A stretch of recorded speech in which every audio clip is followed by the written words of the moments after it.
Oh, hello, Paul. It's just Paul. Thought I'd give you some updates on your SBE.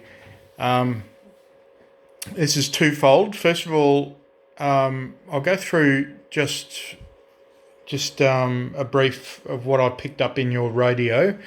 But first of all, I plugged it into the Bird watt meter, did some quick AM tests and upper side and lower sideband tests.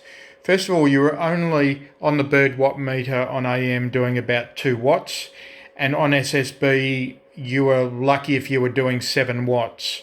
So I've gone through and done a filter alignment, TX alignment on the radio, and also an RX alignment as well. The receive was a bit down. It was, and going through this, it's actually responded very well. There was quite a bit of adjustment.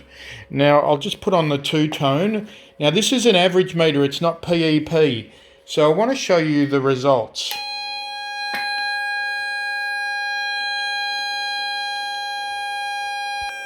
Alright, first of all the meter's pegged. We're reading the middle scale. So you see where it's hitting, I've got a 50 watt slug in. You see where it's just, so it's reading 18 watts on the Bird watt meter. Now that equates to about 25 to 27 watts. Okay, and that's on channel 40. Hang on, I'll put it to channel 1. Now we're on channel 1, and we can have a look here. It's at 12 watts.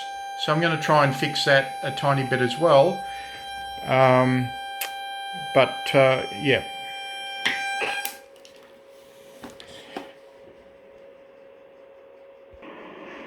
Alright, I'm going to do an audio test for you. I've got to run it in through the TS2000 just to show you the audio output.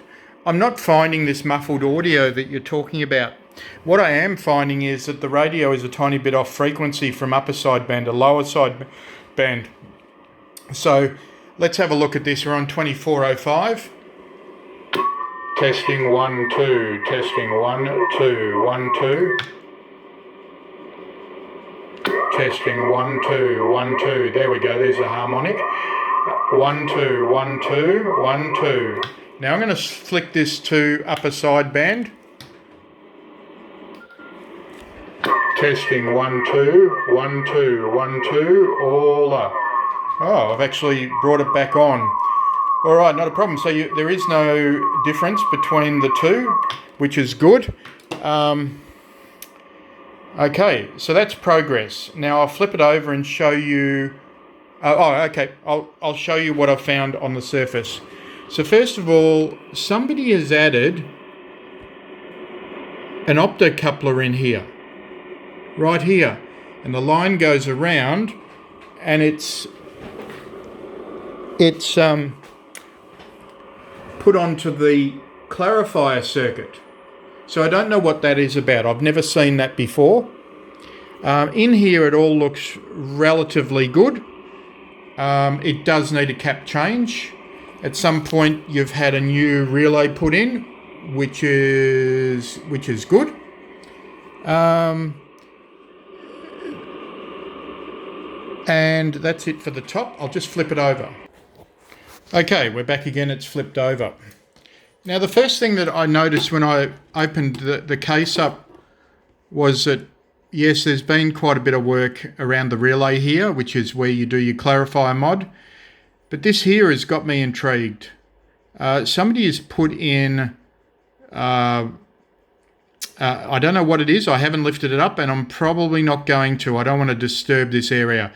It may be a BC548. It may be for switching. It may be for voltage regulation. I don't know. And the pins go down here and connect directly to the relay. And you can see here there's cut track here, which is for the mod. There is burnt pads here, jumpers here. The other thing too is these germanium caps have been added in. That one,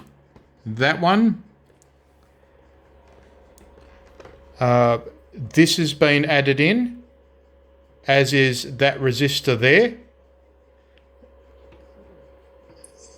A ground strap has been added from here to the chassis of the PLL, to the synthesizer. What else?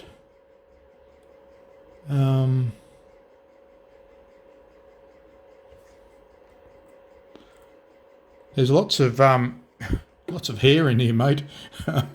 Let's see what else. That's what I'm picking up at the moment. And to be honest, the soldering in here, you know, there's been quite a few different types of solder in here.